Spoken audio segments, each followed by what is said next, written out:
Hola, buenas tardes. Gracias por venir, por no ir a la charla de Facundo acá al lado, que él nos va a sortear un viaje al Caribe. Nosotros tampoco, pero van a estar con nosotros. ¿Ah? Bueno, lo que tenemos para presentarles es contarles una historia de cómo desarrollar un proyecto utilizando tecnología GeneXus.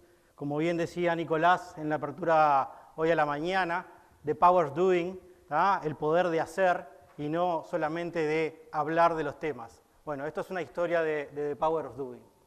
Para entrar un poco en tema, evidentemente, si leyeron de qué se trata la charla, se trata de algo que tiene que ver con el turismo, con tecnología para el turismo. Entonces, cuando hablamos de tecnología para el turismo, todos, cuando vemos una imagen de cualquier lugar del mundo, lo primero que hacemos es imaginarnos cuál de esos lugares me gusta y trato de trasladarme a ese lugar. Es muy difícil que de alguna de estas imágenes ustedes no se sientan representados con querer ir a ese lugar a estar ahí, ¿sí? Y lo que hacen es pensar en ese lugar sin darse cuenta de todo lo que pasa en el medio para que ustedes lleguen ahí. ¿Tá? Y de eso es lo que les vamos a contar, de todo lo que tiene que pasar y de todo lo que hacemos para que cuando ustedes imaginen un lugar, ¿sí?, puedan ir a ese lugar y pasar sus vacaciones o realizar su trabajo sin problemas. Para hablar un poco de la industria del turismo, hay 1.323 millones de turistas mundiales al año. 1.300, tomando en cuenta que somos 7.500 millones de habitantes en el planeta, ¿sí? 1.323 millones de turistas se mueven en el año. Hay un 7% de crecimiento anual todos los años de turismo. Eso quiere decir que de acá a 10 años se va a estar duplicando la cantidad de turistas mundiales que se están moviendo por cualquier motivo. El turismo representa un 10.4% del PBI mundial. Esto está sacado de la fuente de la Organización Mundial de Turismo del día de ayer. Si vamos al negocio aéreo, el negocio aéreo mueve 4.300 millones de pasajeros. Muchos más pasajeros en el negocio aéreo porque evidentemente hay muchos vuelos locales. No es el caso de Uruguay, pero sí de lo que pasa en el mundo. Hay 104.000 vuelos diarios. Si alguna vez alguno se descargó la aplicación Radar 24 que puede ir viendo dónde están los aviones, se va a dar cuenta que el cielo en este momento está poblado de aviones porque todos los días vuelan 104.000 vuelos. Y solamente el negocio aéreo representa un 3.5% del PBI mundial. El mundo del turismo es una industria que sufre muchísimos cambios. Está en constante cambio, es un cambio permanente. No hay nada, ¿sí?, que esté establecido durante años. Las cosas pueden cambiar en cualquier momento. Es un negocio extremadamente dinámico. ¿Tá? Los márgenes son muy pocos, ¿sí? De hecho, ustedes sabrán o podrán ver si lo siguen o porque vacacionan más ahora que antes, los costos cada vez son más bajos. Eso quiere decir que los márgenes son cada vez más bajos y lo que se maneja es cada vez un volumen más grande de pasajeros, por eso ese crecimiento que tenemos. Lo otro que es altísimo es la competencia en el negocio del turismo. Cuando vemos que hay industrias que salen a protestar, digamos, cuando tienen que competir contra extranjeros, en el turismo estamos compitiendo contra todo el mundo. No solamente las agencias de viaje compiten con todas las agencias de viaje del mundo, sino que compiten con sus propios proveedores, porque sus proveedores venden también de forma directa a los pasajeros. Además de que esos proveedores compiten directamente con las propias agencias, con sus propios distribuidores, son miles de proveedores, ¿sí?, en los cuales se divide el negocio del turismo. Cuando nosotros vendemos viajes, ¿sí?, tenemos múltiples proveedores a los cuales tenemos que comprar múltiples servicios. Y esos proveedores, además de competir con nosotros, son los que fijan las reglas del negocio y los cambian constantemente. ¿Tá?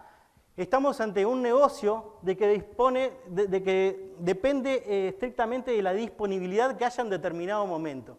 Hoy hablaba con alguien de GeneXus que me decía, bueno, pero acá en Uruguay no hay tanto problema de disponibilidad de vuelos. Bueno, pero cuando por ejemplo la gente de GeneXus viaja a Japón, a partir del momento que pisa la primera vez Estados Unidos, sea en Miami, en Dallas o en Los Ángeles, ¿sí? Ahí ya está compitiendo por un asiento con personas de cualquier parte del mundo. La disponibilidad, ¿sí? Es en tiempo récord, o sea, hay que tenerla totalmente ajustada a tiempo real.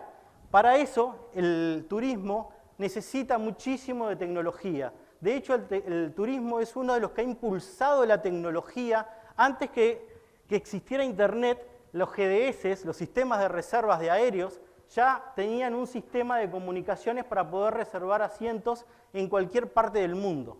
¿Ah?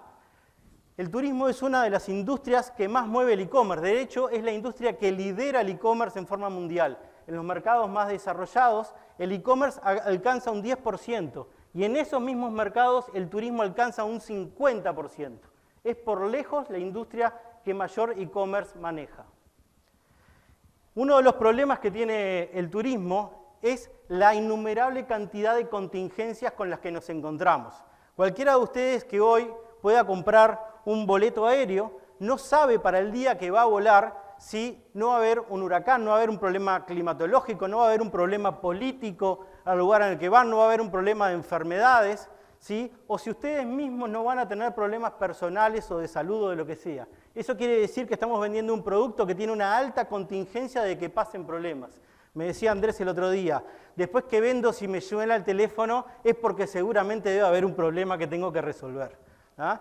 Entonces hay una contingencia enorme que pasa para eso. Y todo eso requiere de muchísima gestión. O sea, para poder trabajar con todo eso, para poder administrar ese negocio, necesitamos muchísimo, muchísimo de gestión para que el negocio funcione eficientemente. Déjenme contarles un segundo quiénes somos en 5M Travel Group y qué es Netviac Solutions. 5M Travel Group está formado por 5 agencias y un mayorista, que es Top Tour. Seguramente en Uruguay conocerán estas empresas que formamos parte todas del mismo grupo. Una OTA, una agencia totalmente online, la única agencia online, totalmente online en el Uruguay. 2 negocios nuevos que se crearon este año, Tienda Viajes y Voy de Viajes, son 2 empresas que se crearon totalmente nuevas como negocios este año. Y dentro de ese grupo existe Netviac Solutions, que somos nosotros la empresa de tecnología del grupo. Para ir un poco a números de nuestro grupo factura $180 millones anuales, hace aproximadamente unas 100.000 ventas anuales diferentes y emitimos unos 170.000 tickets aéreos exclusivamente en Uruguay. El grupo posee 500 empleados. Cada una de esas agencias que ustedes vieron tiene 1.300 proveedores de promedio. ¿Ah? Tiene que trabajar con 1.300 proveedores de promedio y poseemos el 40% del mercado en Uruguay. Dentro de Netviac tenemos 2 productos principales llamados Netviac Glass, que es un sistema de aéreos que básicamente es multiplataforma, tiene algunos robots de emisión y un motor de reglas para hacer cálculos de tickets aéreos. Y Netviac Atlas, que es de quien les voy a contar hoy el proyecto. Nuestra empresa es partner de Sabre, Amadeus y Travel, porque son los principales GDS, sistemas de reserva, y también somos partner de Microsoft y de GeneXus. Netviac cuenta con 25 empleados, atendemos 7 mercados, con 27 canales online. Bueno, casi se nos cae. Atendemos a 1.335 agencias de turismo. Nuestros tickets aéreos emitidos por nuestra plataforma generan 1.5 millones de pasajeros volando y hacemos 62.000 millones de cotizaciones de tickets aéreos. ¿Tá? Podrán ver por qué hay tanta diferencia entre uno y esto y porque ustedes saben que cuando ustedes van a buscar un ticket aéreo para realizar, presentamos cada una de las personas o las áreas de departamentos de las agencias de viaje. Una de las cosas que vimos con el producto anterior es que estábamos muy alejados de nuestros usuarios. ¿Ah? Los usuarios se quejaban de cosas que eran medias obvias. Y por otro lado, yo tenía que entender cómo funcionaba el negocio. El negocio, como vieron, es muy específico y es necesario correr de atrás para poder entenderlo. Entonces, lo primero que hicimos fue crear una agencia modelo con partes de cada una de esas agencias. Créanme que es mera casualidad esas caras, no los van a encontrar parecidos seguramente. Y lo que hicimos fue definir entonces cuál era esa estructura. Lo siguiente que decidimos hacer fue crear focus groups. ¿Qué hicimos? No empezamos a desarrollar el producto, sino dijimos, vamos a escuchar a nuestros usuarios, vamos a escuchar a nuestra gente, y creamos diferentes focus groups con las diferentes áreas de la empresa para poder escucharlos. Lo siguiente que dijimos es, vamos a utilizar metodología Scrum, pero una metodología Scrum adaptada a nuestra necesidad, porque tenemos que ser aún más ágiles que Scrum. Y por otro lado, y esto es una de las principales recomendaciones del proyecto, fuimos creando nuestra visión. Fuimos tratando de ver más allá de lo que estábamos haciendo y tratar de soñar en cómo tiene que ser nuestra aplicación de futuro. Esa fue esa visión que fuimos transformando a medida que empezábamos a escuchar los usuarios y empezábamos el proyecto, es lo que hoy nos permite tener idea de cómo va a seguir la historia, digamos, y cómo vamos a terminar. Es muy importante tener una visión final y no ahogarse en la cantidad de problemas que se tenían que resolver. Para eso, una decisión importante que tuvimos que tomar, y eso fue pasado unos meses de ya haber empezado el proyecto, fue decidir que teníamos que rediseñar la aplicación. La primera idea que se tuvo era construir arriba de lo que había, y en determinado momento comenzamos a utilizar la palabra dinamitar. Dinamitemos lo que hay que rediseñar. Y acá hay veces que hay que no tener miedo a los cambios y a tener que desarrollar todo de cero. Porque si nos apoyamos de algo que no tiene una solución adecuada, vamos a estar volviendo a repetir el mismo problema. Entonces decidimos hacer un rediseño de la solución. Pensamos en rediseñarla y pensamos en modularizarla. Dijimos, bueno, vamos a empezar a construir diferentes piezas que se puedan comenzar a utilizar en forma temprana. Y la parte más importante es la validación. Definimos un proceso de validación que estamos llevando a cabo con nuestros usuarios, donde nosotros nos dedicamos a validar y revalidar con nuestros usuarios en un ida y vuelta.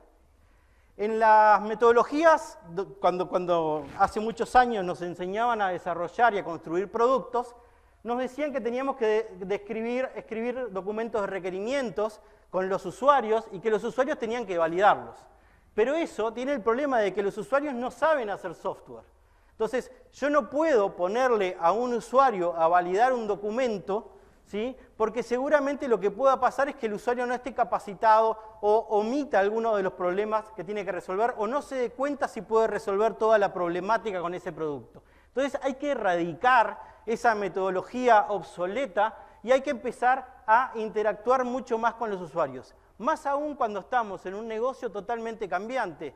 Y cuando les digo cambiante es que en el medio del proyecto hubo cambios a nivel de la reglamentación y hubo cambios en la metodología y hubo cambios en la forma de vender los productos que nos hacían de que lo que hubieran validado hace unos meses ya no sería más viable. Entonces es necesario tener una validación constante y adaptarse rápidamente a los cambios para un desarrollo de estos.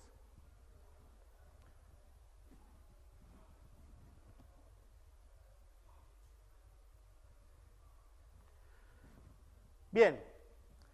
Por otro lado, nuestro equipo de desarrollo, además de desarrollar, necesitaba seguir dando soporte. Nos empezamos a dar cuenta de que también teníamos un problema en el soporte que dábamos habitualmente. Para eso realizamos una encuesta y tratamos de entender a los usuarios, no solamente entender lo que íbamos a desarrollar, sino cómo le vamos a dar soporte y cómo le vamos a implementar a esos mismos usuarios. El producto es un todo, no es solamente desarrollar un software, sino es dar un servicio a nuestros usuarios. Entonces, para eso definimos una serie de encuestas y definimos esta fórmula en el equipo. Una fórmula que se aprendieron muy bien en nuestro equipo. ¿Qué significa esta fórmula? S igual P menos C es una regla que introducimos bien simple adentro del equipo de soporte y de desarrollo, que se llama la satisfacción es igual a la percepción menos las expectativas. Tenemos que lograr que nuestros clientes, nuestros usuarios, perciban más de lo que esperan de nosotros. Entonces, o tenemos que manejar las expectativas o tenemos que mejorar la percepción. Y por otro lado, otra cosa que venimos implementando es el PO, que es el Problem Owner, el dueño del problema. Y bueno, son cambios que se vienen introduciendo pensando en el futuro cuando esto sea un producto que esté funcionando. Para eso trabajamos mucho en capacitación interna. Nos metimos en un proyecto que se llama GeneXus for Students, que lo habrán escuchado y hay charlas al respecto, en nuestro caso con Anima, donde estamos introduciendo chicos de liceo. Se me apagó la computadora. Creo que hay un problema de batería. ¿No?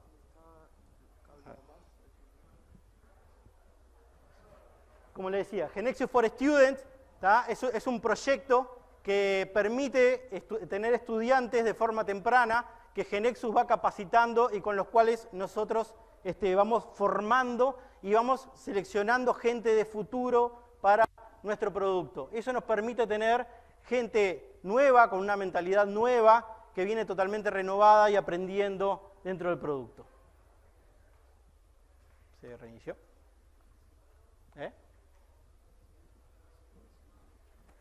¿Se murió el disco?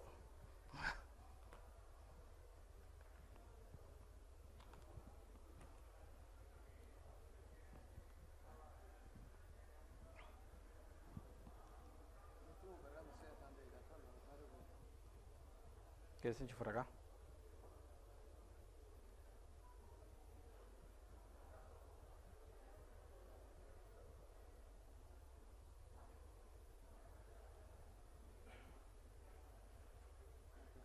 ¿Sí?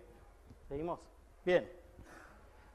Bueno, entonces, teníamos que elegir la tecnología adecuada para todo esto. Pensando en la evolución, en que esta solución no podía ser una solución para resolver hoy, sino que teníamos que pensar en el futuro. Teníamos que pensar en multicanal, lo que hablaron hoy en la mañana.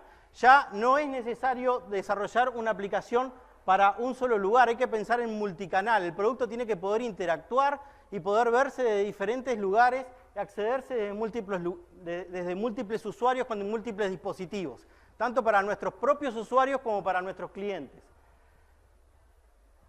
Tuvimos básicamente dos pilares que eran muy importantes, la parte de seguridad y la parte de interfaz de usuario, y teníamos que tener prevista la escalabilidad del producto para poder soportar picos. Una de las cosas que tiene el turismo es que requiere soportar muchos picos. Un Cyber Monday o cualquiera de esas ofertas que hay generan impresionante la cantidad de picos de la gestión y de ventas de tickets aéreos que se genera.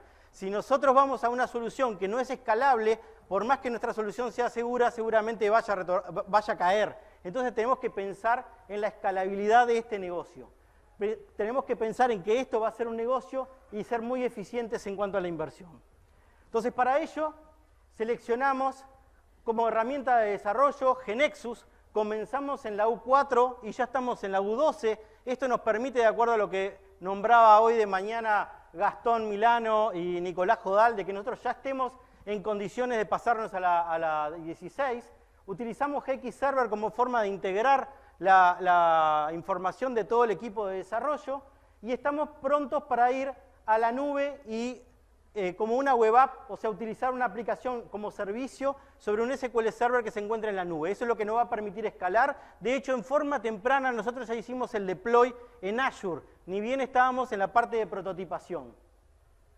Trabajamos utilizando la herramienta Workbit Plus de Develop, que nos permitió generar una interfaz muy rica y desarrollar de forma muy simple determinados controles y automatizaciones en el código, trabajando con un equipo de diseñadores que permitieron incluso personalizar la herramienta.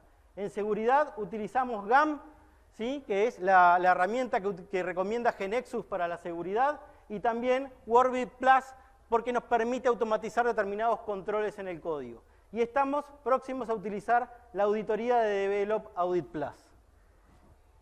En usabilidad, así es como luce el producto hoy. Esto está generado con Workbit Plus en GeneXus 15, personalizado por nuestro equipo de desarrolladores.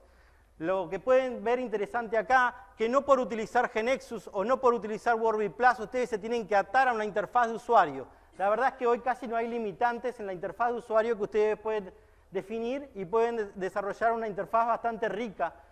Incluso, por ejemplo, en nuestro caso, un catálogo de búsqueda de paquetes dentro del propio sistema de gestión. Con respecto a la seguridad, como la solución está pensada para múltiples empresas y múltiples usuarios, utilizamos GeneXus Access Manager, el GAM, que lo que nos permitió es no tener que dedicarnos a aprender de seguridad. Utilizamos el equipo de GeneXus de 4 profesionales que han dedicado más de 20.000 horas y tienen una inversión de más de $400.000. Cuando nosotros utilizamos GeneXus, tenemos que pensar que hay atrás equipos específicos que están en continuamente actualización, ¿sí?, de esas herramientas y de los cuales a nosotros nos permite concentrarnos exclusivamente en el negocio. ¿Cómo utilizamos GAM? Utilizamos GAM definiendo las diferentes empresas, los diferentes supervisores permiten definir los diferentes roles que van a tener y darle permisos a cada una parte del sistema. Cada supervisor tiene de forma independiente los permisos en su empresa. A través de un mail se invita a los usuarios a que se registren y validen esa cuenta y se les asigna un identificador con un acceso y una verificación al usuario con los permisos que se le asignan. Y ese mismo usuario puede recibir múltiples certificaciones para acceder a cualquiera de las otras empresas. Esto nos permite que haya determinados usuarios que tengan acceso a más de una y en cada una mantengan los permisos totalmente independientes. Estamos terminando. Esto es simplemente un ejemplo de los permisos de GAM, pero para que vean, por ejemplo, si alguna vez vieron una pantalla de GAM, esta es la pantalla donde se definen los permisos. Está totalmente desarrollada por nosotros porque hemos personalizado GAM para poder resolver esas situaciones. Estos son los mails de registro y de validación que recibe el usuario. Y ya terminamos. Bien. ¿Alguien sabe qué es Atlas? ¿Alguien conoce Atlas?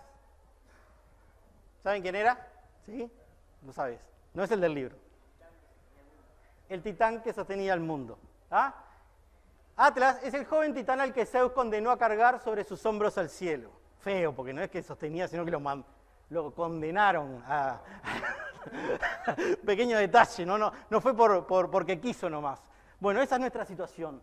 Eso nosotros lo que queremos hacer es sostener el mundo del turismo con nuestra solución, con este equipo de trabajo, ¿sí?, y con la frase que nos encantó, The Power of Doing. Esta es la imagen de las que aparecieron al inicio en la que yo me quiero ver el día que termine Atlas. Muchas gracias.